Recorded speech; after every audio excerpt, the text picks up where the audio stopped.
श्री सुधा सागर यानी श्री मद् भागवत के अंदर कल्कि अवतार का वर्णन कि जब कलयुग का अंत होगा, मनुष्यों की आयु केवल 20 या 30 वर्ष रह जाएगी और गौओं की हाइट कद साइज बकरियों जैसा हो जाएगा।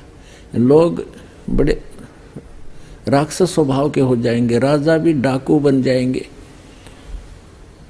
और उसमें वो कल्कि अवतार अवतरित होगा विष्णु यश शर्मा के घर पर संभल नगर में होगा, अभी आगे होने वाला है।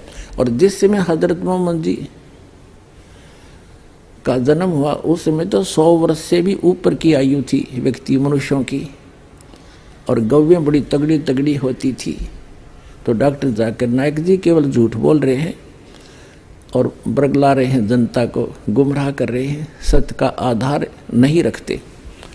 अब ये तो आपने पढ़ा वेद व्यास रचित श्रीमद् भागवत में कल्कि नामक अवतार का और कलयुग के अंत और सतयुग के प्रारंभ का विवरण। अब सूक्ष्म वेद में ऐसा लिखा है, राजा हरिश्चंद्र कल्कि नाम के अवतार रूप धारण करके आएंगे विष्णु दत्त शर्मा के घर पर संभल नगरी में, एज इट इज। उस समय मनुष्यों की आयु 20 वर्ष होगी, 5 उसमें से खंड, और 15 वर्ष की आयु में सभी का जन्म और मृत्यु हो लिया करेगा। एकाध ही 20 वर्ष की आयु पाया करेगा। 5 वर्ष की लड़की को संतान होनी प्रारंभ हो जाएगी। फिर आगे क्या बताया है कि 3 हाथ अंश खींच लेत कलयुग धरती का, उगे कोई ना बीज हाल कह दूं पृथ्वी का। सूक्ष्म वेद में परमात्मा ने बताया है कि जब कलयुग का अंत होगा, 3 हाथ, आज के 3 हाथ यानी 4.5 फुट नीचे तक धरती का उपजाऊ अंश नष्ट हो जाएगा। उस समय लोग केवल बिल खोद कर रहा करेंगे, दुराचारी हो जाएंगे, न्याय नहीं रहेगा, छोटे छोटे कद होंगे, वृक्षों के फल लगने बंद हो जाएंगे, पत्ते भी नहीं रहेंगे, ऐसी स्थिति आ जाएगी।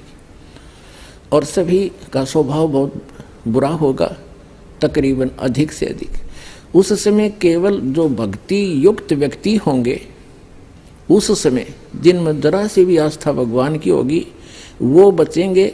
बाकी सबको वो कल्कि नामक अवतार राजा हरिश्चंद्र आएगा भगवान विष्णु की आज्ञा से, वो सबको मार डालेगा। उसकी कहते हैं बहुत लंबी खड्ग होगी, बहुत तगड़ा शरीर होगा, बहुत लंबी तलवार होगी, और ऐसे काटेगा जैसे घास काटा करे किसान सब इन दुष्ट टाइप के व्यक्तियों को। उस समय केवल जरा से भी भगवान से डरने वाले व्यक्ति होंगे, वही उन्हीं को छोड़ेगा। उस समय धरती का उपजाऊ अंश नहीं रहेगा, इतना वातावरण दूषित हो जाएगा, वर्षा होनी बंद हो जाएगी। फिर क्या होगा,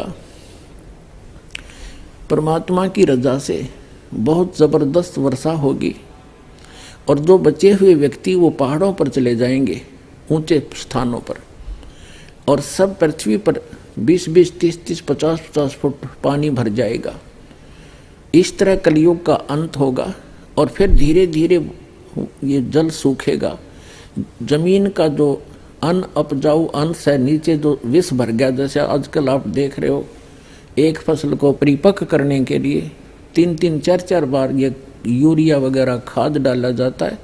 ये पृथ्वी के उपजाऊ अंश को नाश कर देगा, और इसमें विष भर जाएगा, पृथ्वी के अंदर नीचे नीचे फैल जाएगा।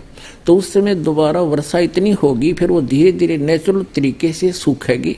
वो सब विष जो अब डाला जा रहा है, ये खाद वगैरह, ये ऊपर आ जाएगा और वाष्पीकरण हो जाएगा, फिर धीरे धीरे सूखेगा।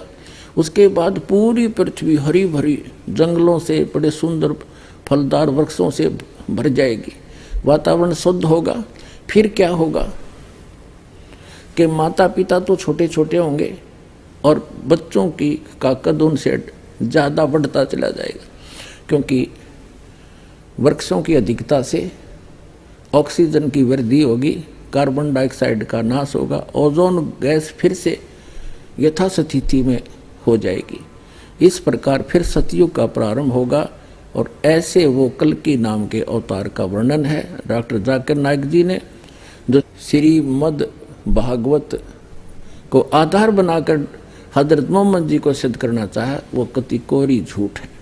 इनका सारा ही जो विवरण है वो केवल जनता को बरगलाने के लिए